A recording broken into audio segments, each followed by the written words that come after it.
Well, dust from the Saharan Desert will be impacting us here in Green Country, and it's not necessarily bad news. Certified meteorologist Mike Grogan explains when it arrives, plus the pros and cons.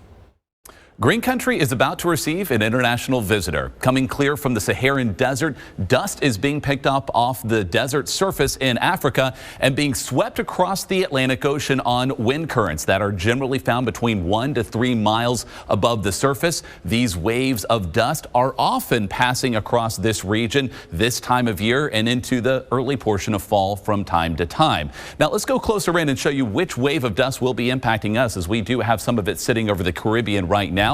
This will be following a path that will bring additional haze to our sky there through the course of our mid to late week time frame. That's, of course, when we're going to have a clearer sky to perceive the dust, in addition to the humidity that adds to that haze as well. This is a clear fetch, though, from the Gulf of Mexico and clear from the Atlantic Ocean. Now, a couple impacts from the dust can be negative, though. The first of which can be to reduce air quality if that dust makes it down to the surface. That will often happen by the time it reaches the United States, so it can reduce that air quality if it comes in kind of a thick enough dust plume across our area. Not expecting this to have a major impact on air quality, though, in the coming days.